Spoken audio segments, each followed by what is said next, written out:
Olá, boa noite, bom sábado a todos. O mês de junho seria o mês da gente estar conversando sobre a saúde mental masculina. Enfim, a saúde mental de todos nós. Mas há um preconceito tão grande de falar sobre saúde mental, de assumir essa situação em que todos os seres humanos, habitantes do nosso planeta, estão vivenciando. 86% no mínimo, só no Brasil, tem algum tipo de distúrbio de ordem mental. 86%. Mas a gente tem um preconceito de falar, de assumir, e aí a gente vai criando fugas, vai criando personagens para dizer que estamos tudo bem, está tudo bem, que esse é um problema dos outros, não é um problema nosso. E a gente vai criando essa fuga e fugindo disso, e isso vai se agravando cada vez mais.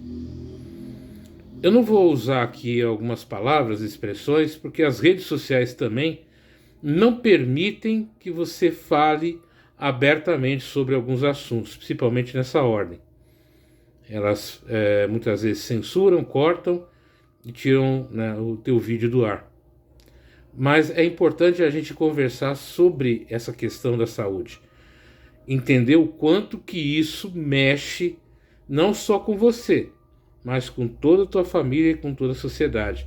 Assumir que existe um problema muito sério, muito grave, principalmente com o homem, que por natureza não assume as suas fraquezas, as suas necessidades, não assume que não está bem, não assume que precisa de ajuda. Isso também é algo extremamente complicado. Nos últimos dias, eu falo nós, não só eu, mas muitas pessoas têm visto um youtuber muito famoso falando da sua depressão. Não vou citar nomes, não vou citar detalhes por respeito à pessoa. Mas como ele é uma pessoa muito famosa, muito conhecida, o fato dele se abrir e contar o seu drama ajuda muito as pessoas quebrarem esse preconceito contra a depressão, contra a ansiedade, contra o burnout, contra várias síndromes que estão aí tomando conta do nosso dia a dia, da nossa vida. Eu, no final dos anos 80, 87, 88 mais ou menos, eu entrei no trabalho de prevenção de valorização da vida, aonde fiquei lá por uns 13 anos. E foi ali que eu comecei a entender melhor a questão de valorizar a vida, da qualidade de vida mental, né, de como a gente tem que lidar com as nossas dificuldades, ouvindo outras pessoas, fazendo os cursos, preparando, me entendendo, me conhecendo. Quando eu saí desse trabalho, depois de 13 anos, falei, né, já fiz o que tinha que fazer, agora eu vou seguir em frente. Isso eu estou falando anos 80 até 2002, 2003, 2004, mais ou menos esse período. Aí quando eu saí, falei, não, agora eu vou fazer outras coisas e vou deixar, né, essa experiência de lado. Fui começar a trabalhar com empregabilidade em escolas, em instituições. E aí o que eu deparo? Eu deparo com um monte de gente, adolescentes, crianças, adultos, vivendo o drama da saúde mental. Eu fui falar sobre empregabilidade. E aí você descobre num ambiente de trabalho extremamente tóxico, extremamente virulento, extremamente agressivo, onde as pessoas veem a sua qualidade de vida diminuindo, sendo sugada.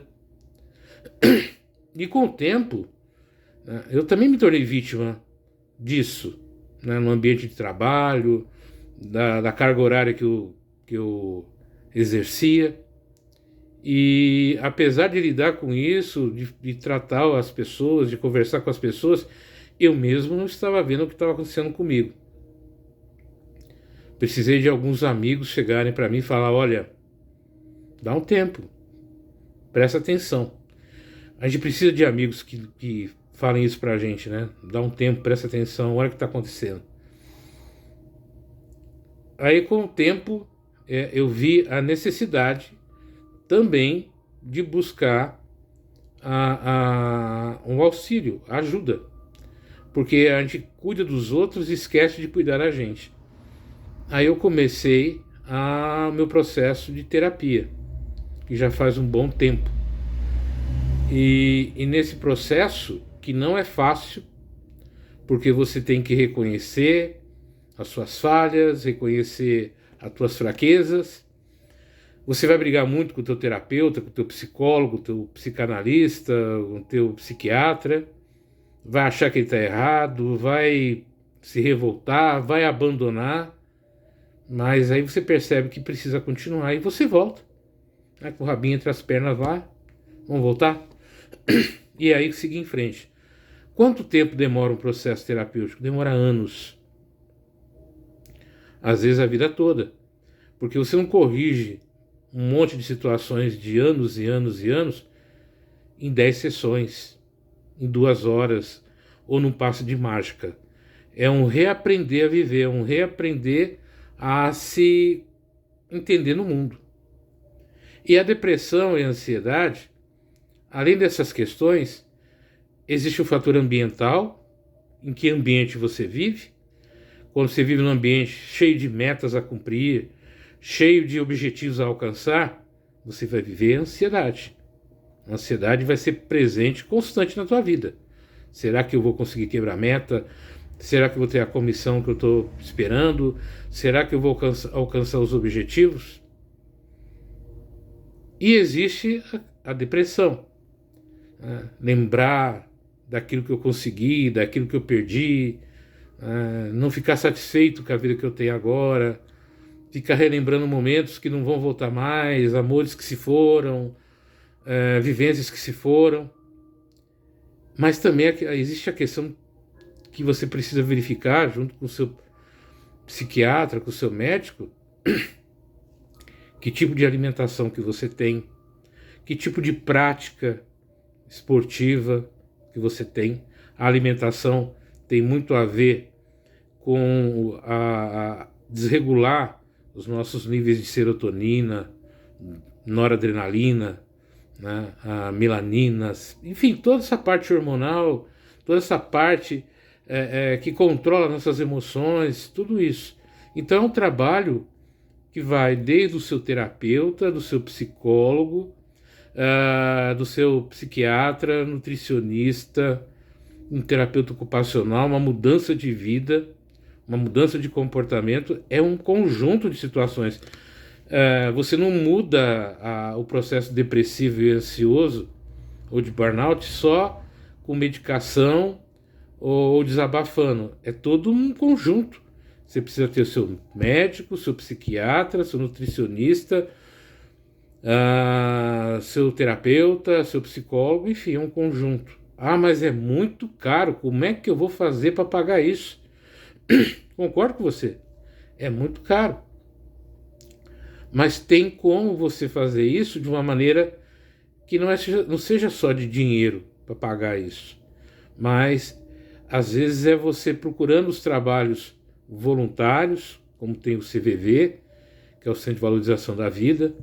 Existem outras entidades que prestam serviço voluntário na área de terapia, de nutrição, né, para ajudar as pessoas nesses momentos difíceis, é procurar. Existe a questão também social, existem os CAPs, existem os CAPs infantis, os adultos, né, o CATROD, existem vários trabalhos que você precisa procurar. Dinheiro não é desculpa para não se tratar, mas a gente arruma um milhão de desculpas para não sair do ritmo de vida que a gente tem. Então, tudo isso é muito complexo. A gente precisa de apoio, de ajuda, de assumir as nossas dificuldades, os nossos problemas, as nossas fragilidades, aprender a pedir ajuda, pedir auxílio. Sempre haverá alguém para te estender a mão, para te ajudar, para te auxiliar. Mas é preciso, né, ter força de vontade e fazer coisas que em determinados momentos a gente não está com vontade de fazer. É lidar com a nossa arrogância, com o nosso ego, com a nossa falta de esperança, é com um monte de coisa. Então, quando a gente assume que temos um problema e que se quer ajuda e você vai em busca da solução, você encontra. Com dinheiro, sem dinheiro, mas você encontra. Às vezes é preciso pensar, mas o que vão dizer de mim se souberem que eu tenho essa problemática? É isso, esconder um problema sério, e uma hora você surtar, uma hora você perder o controle, ou você assumir e entender que vai ter alguém que vai te compreender e aceitar. Vai ser difícil? Vai. Nada na vida é fácil. As coisas não acontecem de uma hora para outra e com facilidade. Os problemas diários vão continuar, os problemas econômicos, os problemas emocionais, os problemas de relação vão continuar. Mas eu preciso saber o que me incomoda, o que está me provocando isso, sabe? Fazer uma mudança de ambiente, fazer uma mudança de comportamento. A questão religiosa ajuda. Ela ajuda quando ela não quando ela não é colocada como se fosse a única salvação, porque não é. Nós temos aí uma quantidade de religiosos também que estão passando por necessidades emocionais muito sérias, muito graves.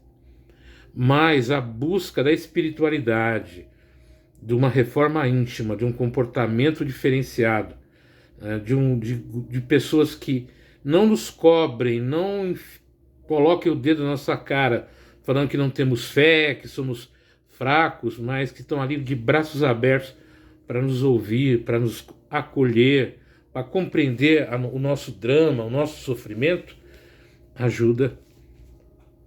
Como existe várias entidades aí que para ouvir, né? Para ajudar, para auxiliar. São perfeitas? Não, porque o ser humano não é perfeito, a vida não é perfeita e a gente não tem que procurar perfeição em ninguém. A gente não tem que buscar pessoas perfeitas, a gente tem que buscar pessoas que nos acolham, que nos orientem, né? Que sejam dispostas a abrir mão de um tempo ou de algumas coisas para ajudar outro irmão, uma outra pessoa. Então é importante a gente conversar, é importante reconhecer, é importante lutar contra o preconceito, contra a saúde mental e emocional. É importante a gente estudar, ler sobre isso. É importante a gente respeitar, entender que cobrar não ajuda, que ficar martirizando o outro, falando, sabe, tirando a alegria do outro de viver também não ajuda. É preciso ser mais amoroso, fraternal, né? Às vezes ficar em silêncio do lado, segurar a mão, dar um abraço, ou simplesmente deixar o outro, né, desabafar, colocar para fora, mas no final falar, vamos procurar uma ajuda profissional, vamos procurar alguém aí para ajudar, né, um psicólogo, um psicanalista, um terapeuta, um psiquiatra, é muito importante. Não ficar tomando remédios à torta direito, sem orientação do médico psiquiatra, do médico que é formado na área, que entende a dosagem, que entende o que tem que ser feito. Enfim, é todo um conjunto de mudança de comportamento, de vida. É assumir que é necessário mudar. E falar, tenho problema, tenho uma dificuldade, preciso de ajuda. Você vai me ajudar? Pode me ajudar? Conhece alguém que pode? É assim, conversar, expressar.